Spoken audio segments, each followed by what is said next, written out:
ఒక ఆయన అన్నాడు అంబటి రాంబాబు గారికి 24 గంటల్లో సినిమా చూపిస్తాను అని.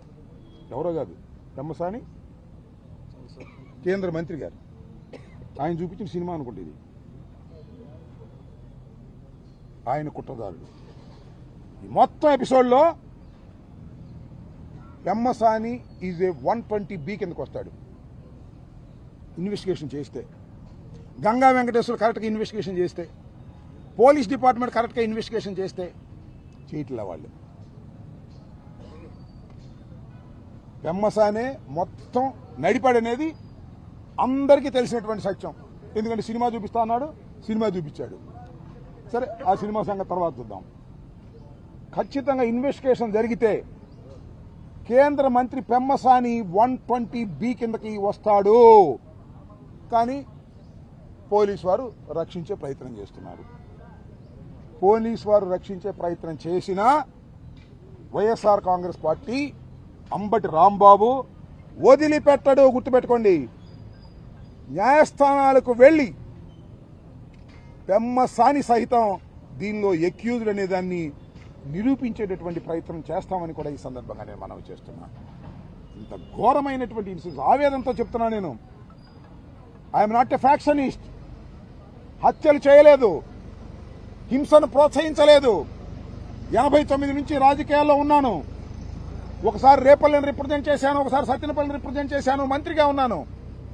ఎక్కడ గొడవలని ప్రోత్సహించేటటువంటి మనస్తత్వం కానటువంటి అంబటి రాంబాబు ఇంటి మీద పడి భార్యా బిడ్డల్ని హింసించి, మానసికంగా నన్ను హింసించి, పోలీసులతో కొల్లుడయి ఈ రకంగా చేసిన దానికి మిస్టర్ పెమ్మసాని మూల్యం చెల్లించవలసిందే. గుర్తుపెట్టుకోమని మనం చేస్తున్నాం. నా మీద ఇంత దుర్మార్గమైన దాడి చేసి ఒక వికటాట్టహాసంగా నవ్వుకుంటున్నారు చంద్రబాబు గారు, పెమ్మసాని గారు, లోకేష్ గారు. వీళ్ళే నిజంగా ఎక్యూజులు. ఆ వచ్చిన వాళ్ళంతా చిన్న చిన్న వాళ్ళు. వాళ్ళ గురించి నేను మాట్లాడదలుచుకోవాలా. వాళ్ళ మీద యాక్షన్ లేదు. వాళ్ళకి రక్షణగా వచ్చేస్తుంది పోలీసు, నాకు మాత్రం రక్షణగా రాదు. కాబట్టి ఈ రెండింటినీ ప్రాథమికంగా నేను ఎస్పీ గారికి రిప్రజెంటేషన్స్ ఇవ్వడం జరిగింది. మళ్ళా డీజీపీ గారికి కూడా ఇప్పుడు వెళ్ళిస్తాం. ఆల్రెడీ కోర్టులో 2 రిట్ పిటిషన్స్, ఒక రిట్ పిటిషన్ వేశాం. అదేంటంటే పోలీసు వారు బిలో 7 years సెక్షన్స్ ఉన్నటువంటి నన్ను కోర్టులో ప్రొడ్యూస్ చేయకూడదు, it is a contempt of the court అని already we filed in the writ petition. అలాగే మ్యాజిస్ట్రేట్స్ ఎవరైతే లీగల్ ఆఫీసర్స్ ఉన్నారో వారు ఎట్టి పరిస్థితుల్లో నన్ను రిమాండ్కి పంపకూడదు. వాళ్ళు రిమాండ్కి పంపారు కాబట్టి వారి మీద కూడా డిపార్ట్మెంటల్గా యాక్షన్ తీసుకోమని రిజిస్ట్రార్ గారికి ఇవ్వడం జరిగింది. నేను యాతావాత చెప్పదలుచుకున్నది ఏంటంటే, ఈ సంఘటన మొత్తంలో పోలీసు వారు మాకు సహకరించకపోతే, ఒకవేళ పోయినా ఇంతవరకు సహకరించలేదు, వాళ్ళకే సహకరించారు. చట్ట ప్రకారంగా, న్యాయ ప్రకారంగా న్యాయ వ్యవస్థ, ఇండిపెండెంట్ న్యాయ వ్యవస్థ ఒకటి ఉంది భారతదేశంలో. పోలీసు వారి మీద విశ్వాసం పోయిందేమో కానీ న్యాయ వ్యవస్థ మీద మాత్రం విశ్వాసం ఎవరికి పోలేదు. ఆ న్యాయ వ్యవస్థ ద్వారా చట్ట ప్రకారం జరగవలసిన అన్ని కార్యక్రమాలు పోలీసు వారి చేత చేయించేటటువంటి కార్యక్రమాన్ని న్యాయస్థానం ద్వారా చేస్తామని. అఫ్కోర్స్ న్యాయస్థానాలంటే ఇట్ మే టేక్ టైం, యాక్షన్కి టైం పడుతుంది, సుదీర్ఘకాలం ఫైట్ చేయాల్సి వస్తుంది. సుదీర్ఘకాలం న్యాయస్థానాల్లో ఇఫ్ నెససరీ సుప్రీంకోర్టుకు కూడా వెళ్ళి దీనిలో న్యాయం జరిగే విధంగా, ఇలాంటి సంఘటన జరిగితే ఇలాంటి పరిణామాలుంటాయి అని క్రిమినల్స్కి, దుండగులకి తెలిసే విధంగా న్యాయస్థానాల ద్వారా, ఇప్పుడంటే నేను చెప్పదలుచుకుంది ఏంటంటే, పోలీసులు దుండగులు కలిసిన న్యాయ వ్యవస్థ మాత్రం సహించదు అని చెప్పే రీతిలో దీనిలో సారాంశం రావాలనేటువంటి తాపత్రయంతో మేము ప్రయత్నం చేయబోతున్నాం. జగన్మోహన్ రెడ్డి గారి డైరెక్షన్లో అవసరమైతే సుప్రీంకోర్టు కూడా వెళ్లి దీన్ని సాధించే ప్రయత్నం చేస్తామని ఈ సందర్భంగా తెలియపరుస్తూ, ఒక అడుగు కోర్టులో వేశాం, హైకోర్టులో, మరొక అడుగు ఇవాళ రిప్రజెంటేషన్స్ ఇచ్చాం, మళ్ళీ డీజీపీ గారికి ఇస్తాం. తర్వాత మళ్ళా వాళ్ళు యాక్షన్ తీసుకోకపోతే రీజనబుల్ టైంలో we will go to the courts, న్యాయస్థానాలకు వెళ్తాం, హైకోర్టుకు వెళ్తాం, అవసరమైతే సుప్రీంకోర్టు కూడా వెళ్ళి దీనిలో న్యాయాన్ని నిగ్గు తేల్చే విధంగా, లాజికల్గా దీనికి ఎండ్ జరిగే విధంగా ప్రయత్నం చేస్తామని మీ ద్వారా రాష్ట్ర ప్రజానీకానికి ఈ సందర్భంగా తెలియపరచనున్నాను. ఒకే ఒక పేరు పెట్టారు, నీ పేర్లు పెడితే ఒక పేరు పెట్టారు, ఎవరి పేరు అండ్ అదర్స్ అని పెట్టారు. ఏమి యాక్షన్ తీసుకోవాలి? టిల్లో ఎంత దుర్మార్గంగా ఉంది అనేది ప్రజలు తెలుసుకోవాలని కోరుకుంటున్నాను నేను. అంతే. దీనివల్ల ఏమవుద్ది ఏంటో తర్వాత విషయం. ప్రజలు దీన్ని తెలుసుకోవాలని నేను కోరుకుంటున్నాను.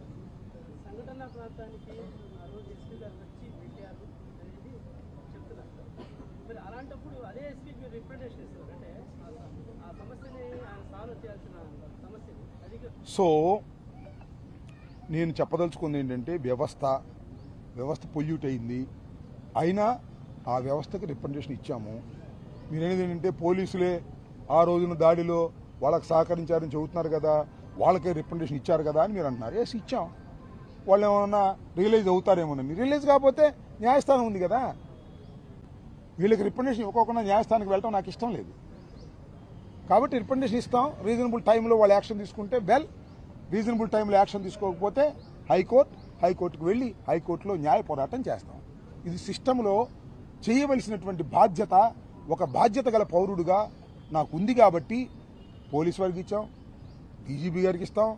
ఇది ఒక సిస్టమ్. ఈ సిస్టంలోకి మేము వెళ్ళి ధర్మంగా మేము చేయాలని అనుకుంటున్నాం లాజికల్గా. అది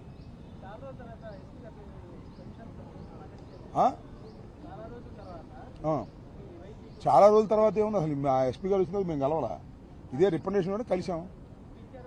ఆ రిప్రజెంటేషన్ తీసుకున్నారు గౌరవంగా, దట్స్ ఆల్. కూర్చోబెట్టి మాతో ఏం మాట్లాడింది లేదు, ఏమీ లేదు. ఆయన డ్యూటీ అయింది, మన డ్యూటీ మంది. ఆయన గుండె ఇబ్బందులు ఆయనకుంటే, మా గుండె ఇబ్బందులు మాకుంటాయి, మీ అందరికీ తెలుసు. Okay, will see. ఇంకా ఎక్కడో పోలీసు వారు రియలైజ్ అవుతారు, ధర్మాన్ని చేస్తారనే ఆశ ఉంది. ఆశ కూడా అడుగండినప్పుడు హైకోర్టు ఉంది, సుప్రీంకోర్టు ఉంది, న్యాయస్థానాలు ఉన్నాయి. ఓకే,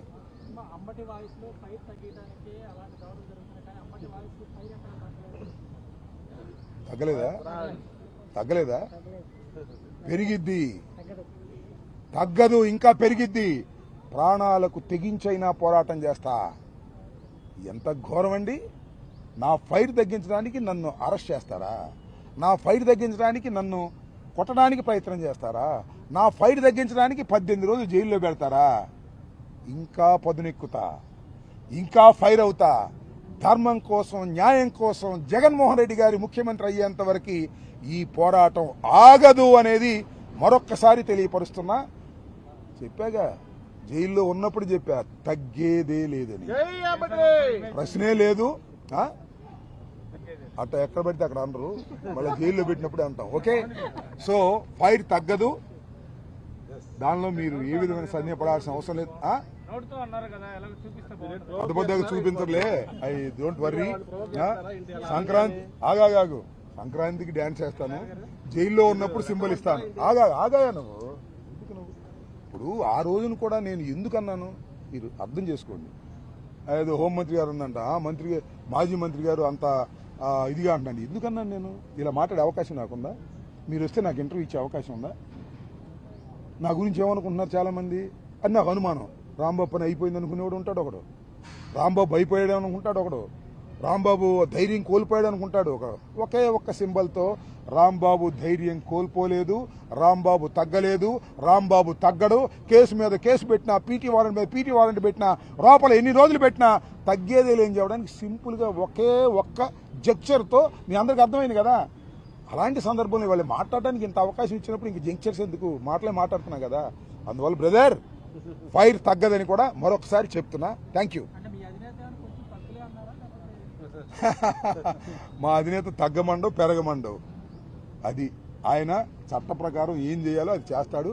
మా అధినేత ఆశీస్సులు మాకు ఎప్పుడు ఉంటాయి. నేను ఖచ్చితంగా మా అధినేత ఆశీస్సులు పొందే విధంగా, రాష్ట్ర ప్రజల ఆశీస్సులు పొందే విధంగా చట్ట ప్రకారంగా ప్రవర్తించేటటువంటి వ్యక్తే ఈ అంబటి రాంబాబు తప్ప చట్ట వ్యతిరేకంగా ప్రవర్తించేటటువంటి ధోరణి నాకు ఇప్పుడు లేదు, ఎప్పుడు లేదు. ఎవడండి చెప్పింది? ఎవడు చెప్పాడు చెప్పు? నాకు ఒక మాట చెప్పు. నోరు పొరపాటున జారితే క్షమాపణ చెప్పిన వాడు ఎవడైనా ఈ రాష్ట్రంలో ఉన్నాడా? అంబటి రాంబాబు తప్ప. చెప్పంటున్నా నేను, అంబటి రాంబాబు తప్ప. నోరు జారితే ఆవేశంలో క్షమాపణ చెప్పినటువంటి వ్యక్తి చివరివాడు, మొదటివాడు అవుతాడు అంబటి రాంబాబు. నాకు జ్ఞానం ఉంది, నాకు ఏది తప్పో రైటో గ్రహించే శక్తి ఉంది. ఆ క్షణంలో గ్రహించలేకపోయాను, ఎమ్మటే వచ్చి చెప్పాను కదా. ఎవడైనా చెప్పారా పొలిటికల్గా? ఎంతమంది నోరు జారారు? ఎవడైనా చెప్పాడా? అంబటి రాంబాబు చెప్పాడు. అది నా యొక్క నైజం అని కూడా ఈ సందర్భంగా మనవి చేస్తున్నాను. అదే నా ధైర్యం, అదే నా నైజం, అదే నా ఫైర్ కూడా అని ఈ సందర్భంగా చెప్పచ్చు.